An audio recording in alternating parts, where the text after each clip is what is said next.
Ayan guys, nandito na yung order namin noon para sa aking baby. Because guys, meron akong baby. Papakita ko sa inyo later. Wait lang. Nabibili namin kahapon yung aking baby. Okay. So ito yung mga gamit niya guys. Yung aking baby. Wait lang. I'm so excited. No, nagbalik naman ako. Magbalik naman si ano. Ito yung kalat. Ito na guys. Oh my god, I'm so excited to use this one. Ay, asan yung ano? Ito lang. Wala yung ano ko. Guys, ito yung gamit ko. Diba? Ang ganda. Dito to eh. Pag ganun. Ang gulo niya. Kaya ayaw umorder siya. Pag ganun? Alam mo pag ganun. Siyempre pag ganun. Bagay ko ba guys? Tapos yung lock niya. Pero wala yung best. Oh my god. Please, basitayin natin yung wala yung ano ko. Protection and everything. Bakit kaya? Ito guys oh. Surprise. Tirarin. Uy. Ayan siya. Tinamo. Ayan siya guys. May ano na siya, may sakay. Charot. Pwede ba? Wala yung best.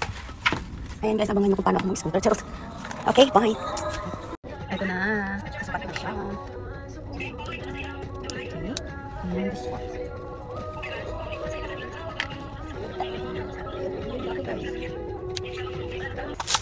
Siyempre dapat pala. Pinilit nga siya na sumama ako sa camping ng relatives niya. Oo nga, ba't di ako sumama? Sabi niya, hindi ka naman gagastos eh. Sabi ko, sige usapan natin na, hindi ako maglalabas ng pera. Sabi niya, hindi ako naman ang gagastos eh. Sumama ka, baka sabihin nila, hindi ka marunong makisama. Sabi ko, wawa, sabi ko.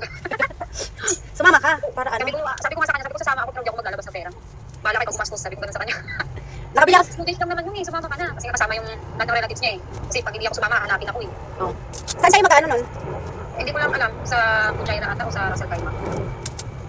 Magpipishing lang naman sila. Parang family bonding, dapat kasama ka. Sabi niya, hindi ka naman maliligo dun eh. Ano ba yung naano mo? Iitim pa? Sabi niya, ate mo, sabi ka sa akin. Sabi ko, hindi, yung gastos, yatay ka. Hindi masyado, hindi masyado. Ay, kaya din na. Hindi ka na sinusunod ni ano, kaya mo na mag Kaya ko na mag-isa. Ay, sombrero, mainit din. Pinapababawan ko ng sombrero eh. Kaya rin ako pag ganyan init. Nag-ano ako ng sombrero. I'm ready guys. May bitbit akong bag eh. Nilagay ko sa harapan. May sabitan naman yung ano niya, di ba? Harap na! Ano to? Kanina to guys. At least, oh, di ba? Saglit ka lang makakalating sa alcohol.